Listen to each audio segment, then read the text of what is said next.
मुझे मालूम हुआ है कि हज़रत ईसा अलैहिस्सलाम जो कश्मीर में दफन हैं। जीसस के अनुयायी उन्हें किंग ऑफ जूस कहने लगे।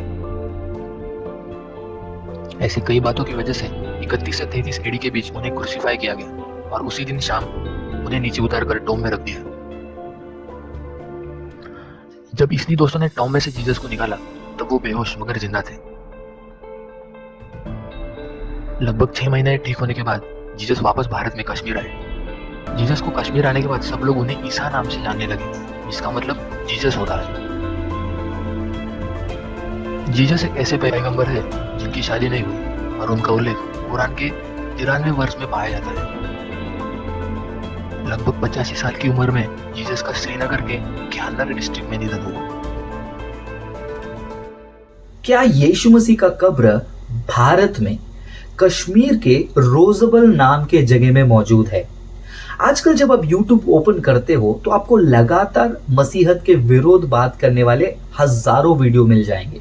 उसमें से एक झूठा बयान जो बार बार प्रस्तुत किया जा रहा है कि यीशु मसीह भारत में आकर गुरुओं से संतों से शिक्षा पाई। यीशु मसीह के 13वें उम्र से लेकर 30वें उम्र तक का कोई रिकॉर्ड नहीं है क्योंकि यीशु भारत में आए।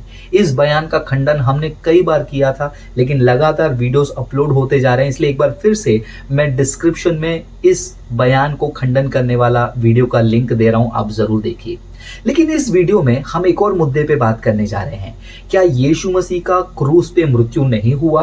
क्या क्रूस से बचकर यीशु भागकर भारत आए और भारत में कश्मीर में उन्होंने थोड़े समय के लिए अपने जीवन को जिया, फिर उसके बाद उनकी मृत्यु हुई और आज उनका कब्र कश्मीर में रोजबल नाम के जगह पे है? क्या ये ऐतिहासिक तौर पर साबित किया जा सकता है? सवाल सिंपल है, क्या यीशु मसीह का कब्र कश्मीर में है?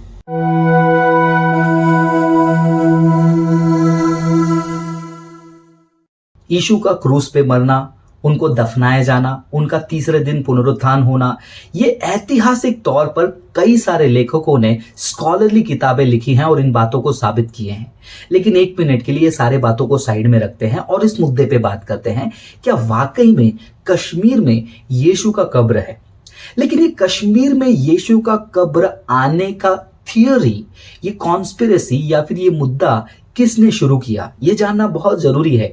जब आप उस थियोरी के फाउंडर के बारे में जानेंगे या फिर इस मुद्दे को शुरू करने वाले व्यक्ति के बारे में जानेंगे तो ऑटोमेटिकली आप इस निष्कर्ष पे पहुंच जाएंगे कि ये थियोरी केवल थियोरी है, सच्चाई नहीं बल्कि एक सफेद झूठ है। तो इस मुद्दे को शुरू करने वाले व्यक्ति कौन है?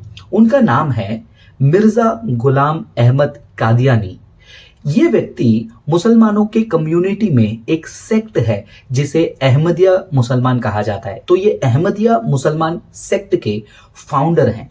इन्होंने 1899 में यानी कि 1899 वर्ष में उन्होंने एक बहुत ही कंट्रोवर्शियल किताब लिखा था, मसीह हिंदुस्तान में, यानी कि यीशु इंडिया में। इस किताब के जरिए उन्होंने ये दावा किया या फिर ये आर्ग्यू किया कि यीशु मसीह क्रूस से बचकर भारत आए थे, भारत में उन्होंने जीवन जिया, फिर उसके बाद उनकी मृत्यु हुई, फिर उनका कब्र जो है आज रोजबल कश्मीर में है। अब ये जो किताब के बाद उनके फॉलोअर्स भी लगातार जो है इस बातों को उनके लेख के माध्यम से फैला रहे थे। मैं एक मिनट के लिए सोच रहा था कि ये क्यों कहा होगा उन्होंने, क्यों ये बातों को फैलाया होगा। फिर मेरे यहाँ पर एक घंटी बजी और मुझे पता चला कि एक मिनट, ये तो एक मुस्लिम है, तो ये मुस्लिम है तो ये जीसस के बारे में सुने होंगे। अगर ये जीसस के बारे में सुने हैं तो कहाँ से सुने होंगे? कुरान से। अच्छा, तो जब कुरान की तरफ चलते हैं तो कुरान का सूरत 4 आयत नंबर 157 एक बहुत बड़ा हिंट देता है कि कहाँ से इस व्यक्ति का थॉट इन्फ्लुएंस हुआ होगा। जब इस आयत को आप पढ़ते हैं, सूरत 4 आयत नंबर 157 को जब आप पढ़ते हैं, इसमें पता चलता है कि इसमें लिखा है कि यीशु मसीह को क्रूस पर नहीं चढ़ाया गया, वो मरे नहीं, बस लोगों को ऐसा दिखाई दिया। तो अब पता चल रहा है कि क्यों यीशु मसीह को क्रूस पे ये लोग मरने नहीं दे रहे हैं। लेकिन क्या वाकई में सूरह 4 आयत नंबर 157 के हिसाब से यीशु मसीह क्रूस पे नहीं मरे? इसके ऊपर ऑलरेडी मैंने वीडियो बनाया है, उसका लिंक मैं डिस्क्रिप्शन में दे रहा हूं, तो आप जाइए उस वीडियो को देखिए और चेक करिए क्या वाकई में यीशु मसीह का मृत्यु और क्रूस पे चढ़ना गलत है इस आयत के आधार पर। लेकिन चलिए मुद्दे पे लौटते हैं। अब इस बात को जब मैं स्टडी कर रहा था तो ये कनेक्शन थोड़ा मुझे मिला, लेकिन जब मैं और थोड़ा स्टडी करने लगा तो मैंने बोला कि नहीं, यहाँ पर और भी प्रॉब्लम दिखाई दे रहा है। जब इस व्यक्ति के बारे में स्टडी करने लगा तो मुझे पता चला कि इस व्यक्ति के द्वारा शुरू किया गया जो कौम है या सेक्ट है या फिर एक कम्युनिटी है, अहमदिया कम्युनिटी, इस कम्युनिटी को बहुत सारे मेजर मुस्लिम सेक्ट जो हैं वो इसको एक्सेप्ट नहीं करते हैं।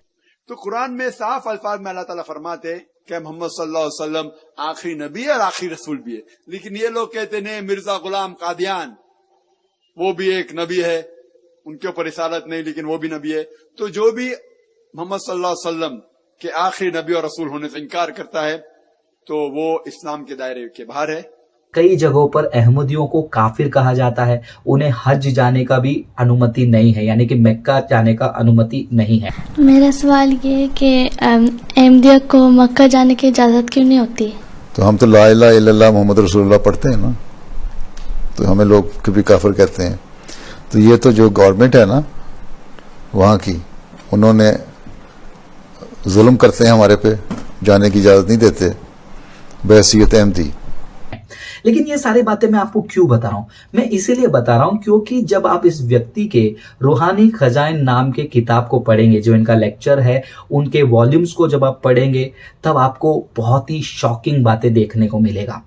2 पॉइंट मैं बताता हूं। पहला शॉकिंग तो है ही, लेकिन जो दूसरा शॉकिंग पॉइंट मैं बताऊंगा वो उनके लिए शॉकिंग है जो यीशु का कब्र कश्मीर में है इस दावा को उठाकर ये क्रिश्चियंस को परेशान करते हैं। जो हिंदुत्व इन्फ्लुएंसर्स हैं, जो वीडियो बना बनाकर बोल रहे हैं कि तुम्हारा यीशु का कब्र कश्मीर में, कश्मीर में। अब जो मैं बात बताने जा रहा हूं वो उनके लिए भी झटका लगेगा और उनके लिए भी डेंजर है। तो जो मैंने लेख बताया था इस व्यक्ति का, उस लेख में वो ये क्लियरली साफ साफ कहते हैं कि मोहम्मद जो पैगंबर है इस्लाम के वो आखिरी नहीं है। इनका दावा यह है कि ये भी एक पैगंबर हैं जो कि इस्लाम के मेजर सेक्ट यानी कि कौम के विचारधारा के खिलाफ है, जो मानते हैं कि मोहम्मद ही आखिरी नबी हैं। ये कहते हैं कि जिस प्रकार मोहम्मद को भेजा गया था, जिस प्रकार यीशु को भेजा गया था, मैं भी जो है एक नबी हूं।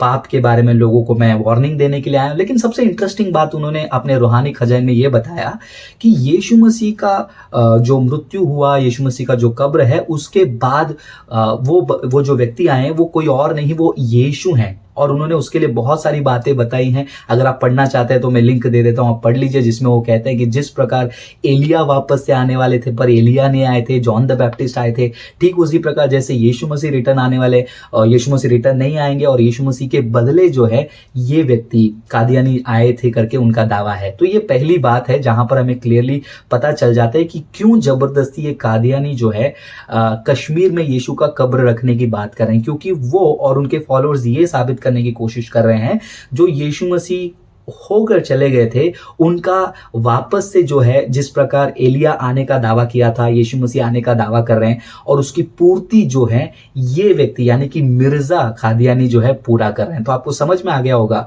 कि ये जो मिर्जा कादियानी अपने आप को मसीह साबित करने के लिए उन्होंने क्या किया, वो मसीह जो रियल मसीह है उसको कश्मीर लेकर आ गए।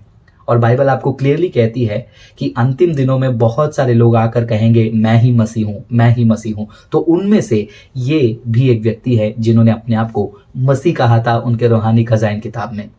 न केवल इतना, अब ये जो झटका है ये हमारे हिंदू भाई बहनों के लिए है या फिर उन इन्फ्लुएंसर्स के लिए जो ऐसे ऐसे क्लिप्स उठा कर ये साबित करने की कोशिश करते हैं कि यीशु का कब्र कश्मीर में है। अगर आप जिद करते हैं यीशु का कब्र कश्मीर में है, अगर मैं 1 मिनट के लिए इस बात को मानने लगूं, मैं मानूंगा नहीं, ऐतिहासिक तौर पर यह बेबुनियाद है, यूनानिमसली सारे स्कॉलर्स इस बात को बेबुनियाद कहते हैं, लेकिन मान लेते हैं, 1 सेकंड के लिए मान लेते हैं कि यीशु का कब्र कश्मीर में है, तो ये व्यक्ति जिन्होंने ये बात को शुरू किया, ये बात को फैलाया, उन्होंने अपने उसी लेख में, उसी लेक्चर्स में ये भी कहते हैं कि वो कृष्ण के अवतार हैं, वो राजा कृष्ण है। तो मेरे हिंदू भाई बहनों से ये सवाल है, क्या आप इस बात को भी मानने के लिए रेडी हैं कि ये जो व्यक्ति है मिर्जा कादियानी आपके कृष्ण के अवतार हैं? अगर हैं तो आप उनको स्वीकार क्यों नहीं कर रहे हो? तो आप बोलोगे कि नहीं नहीं, ये बात को हम इनकार करते हैं, ये कृष्ण नहीं हो सकते हैं।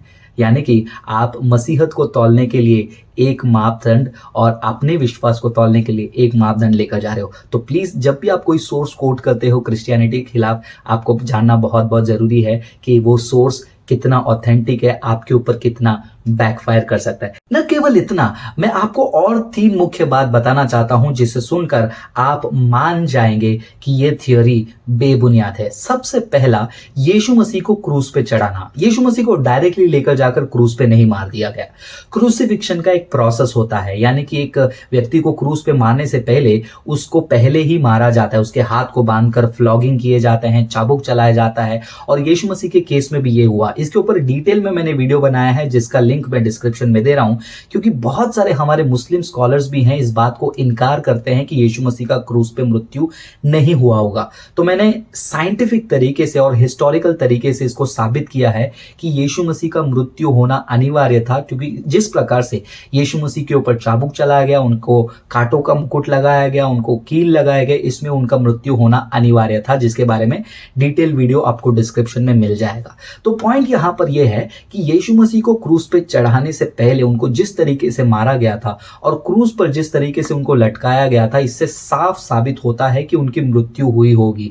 अगर यीशु मसीह की मृत्यु हुई होगी तो उनका कश्मीर आना संभव नहीं है। चलिए 1 सेकंड के लिए ये भी मान लेते हैं कि यीशु मसीह का क्रूस पे मृत्यु नहीं हुआ, जैसे कि शबीर अली जैसे लोग कहते हैं कि वो मरे नहीं थी, अनकॉन्शियस हो गए थे। अगर वो अनकॉन्शियस थे या फिर सूली में उनके जगह पे किसी और को चढ़ाया, कोई भी थियरियां मान लीजिए 1 मिनट के लिए मैं उसको मानता हूं। अब यहां पर और बड़ा प्रॉब्लम देखिए, मान लीजिए यीशु मसीह उस क्रूस से बचकर भाग निकले, ठीक है, वो वहां से भाग कर गए कहां पर? इंडिया, कश्मीर पहुंचे, ठीक है। लेकिन जब आप बिब्लिकल इवेंट्स को पढ़ते हैं, जब आप हिस्टोरिकल इवेंट्स को पढ़ते हैं, तो हमें पता चलता है कि जो क्रूसिफिक्शन का यानी कि क्रूस पे चढ़ाने का जो घटना हुआ, उसके तीसरे दिन बाद यीशु मसीह लोगों को वापस दिखाई देने लगे। इसके बहुत सारे आई विटनेस अकाउंट है। मरियम ने देखा, चेलों ने देखा, ऊपर के कमरे में देखा, रास्ते में 2 चेलों ने देखा, फिर उसके बाद पौलुस कहते हैं कि 500 से भी अधिक लोगों ने देखा, पौलुस ने देखा। एक मिनट, अगर यीशु क्रूस से बचकर भाग गए और इंडिया के तरफ आए, कश्मीर के तरफ आए, तो तीसरे दिन वहां पर मीलों दूर उनको कैसे दिखाई दिए?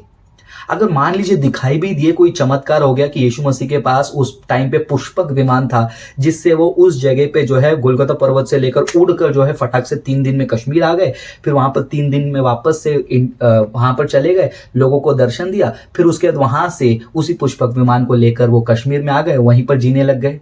ये कैसा लॉजिक है? तो वहां का आई विटनेस अकाउंट क्लियरली साबित करता है कि क्रूस पे चढ़ाते वक्त उन्होंने यीशु को देखा और तीसरे दिन भी यीशु को देखा, तीसरे दिन के बाद भी कई समय तक यीशु मसीह को वहां पर देखा जा रहा था। तो कश्मीर आकर बसना, जीना, मरना, ये बिल्कुल बेबुनियाद और बहुत ही गंदा हिस्ट्री है। जिसने भी लिखा है उसको देखकर हंसी ही आती है। और लास्ट पॉइंट मैं तो यही कहना चाहूंगा, अगर यीशु मसीह कश्मीर आ गए थे उनके सारे चेलों को छोड़कर, तो ये चेले, उनके अंदर ऐसा क्या सोच आ गया था जिसकी वजह से उनकी जिंदगी बदल गई। एक चेले को उल्टा मार दिया गया, किसी को पथराव किया गया, किसी को काटा गया। ऐसे शुरुआती कलीसिया अपने आप को सैक्रिफाइस कर रही है, रोम के साम्राज्य में लोग अपने आप को जलने के लिए सैक्रिफाइस कर रहे हैं। ये क्यों? ये इसीलिए क्योंकि यीशु कश्मीर नहीं आए। यीशु मसीह का उसी जगह पे क्रूस पे मृत्यु हुआ जैसे उन्होंने प्रोफेसी की थी। यीशु मसीह ने इसका पहले से ही दावा कर लिया था कि उनका मृत्यु कैसे होगा और उनका पुनरुत्थान कैसे होगा। ठीक उनके भविष्यवाणी के हिसाब से यीशु मसीह को क्रूस पे चढ़ाया गया, यीशु मसीह को दफनाया गया और यीशु मसीह का पुनरुत्थान भी हुआ। अगर यीशु मसीह इतने बात को क्लियरली बोल सकते थे तो यीशु मसीह ये भी बोल सकते थे कि हाँ, मैं कश्मीर जाने वाला हूँ। न केवल यीशु मसीह की भविष्यवाणी बल्कि यीशु मसीह के जन्म से पहले, लगभग यीशु के 700 साल पहले भी जो यशायाह भविष्यद्वक्ता के द्वारा हुई थी, उस भविष्यवाणी में भी कहीं ना कहीं, चलो उससे भी पहले जाएंगे, उस भविष्यवाणी में कहीं ना कहीं भारत और कश्मीर का उल्लेख होना चाहिए था। तो ये सारे मुद्दों को सामने रख के जब हम देखते हैं तो हमें पता चलता है ये कश्मीर में यीशु का कब्र का जो दावा है वो बिल्कुल बेबुनियाद है। और उसका रीज़न क्या हो सकता है मैंने आपको बताया। जैसे मिर्ज़ा कादियानी अपने आप को मसीह साबित करना चाहते हैं, इसीलिए मसीह को ज़बरदस्ती उस कश्मीर में मारना चाहते हैं काल्पनिक तौर पर। तो इसका बैकग्राउंड ये है। और जो इस बात को प्रमोट कर रहे हैं, लगातार इस बातों को सुनकर कई सारे टूरिस्ट वहां पर पहुंच गए और वहां पर लोग जो है बहुत ही मिसलीडिंग तरीके से जाकर फोटो वगैरह खींचने लगे। इसलिए वहां के लोकल लोगों ने, जो उसी कम्युनिटी के लोगों ने, उन्होंने मुंह पे लोगों को कह दिया कि यीशु मसीह का कब्र है ही नहीं, ये यीशु मसीह का कब्र है ही नहीं। और लोगों को कन्विंस करते हुए उन्होंने वहां पर एक बहुत बड़ा बोर्ड लगा दिया जो आप स्क्रीन में देख सकते हैं, पॉज करके पढ़ लीजिए। यहाँ पर इस लोकल जगह के लोगों ने, यानी कि रोजाबल जैसे लोकल लोग जो हैं, उन्होंने कहा कि देखो भैया, कुरान के हिसाब से और बाइबल के हिसाब से यीशु मसीह उठा लिए गए हैं, वो ये कब्र उनका नहीं है। लेकिन फिर भी आज बहुत सारे लोग इस झूठी कॉन्स्पिरेसी को फैला रहे हैं। मसीह होने के नाते आपका जिम्मेदारी न केवल विश्वास करना है, आपको विश्वास के साथ ये भी जानना है कि आपके विश्वास का सबूत है क्या।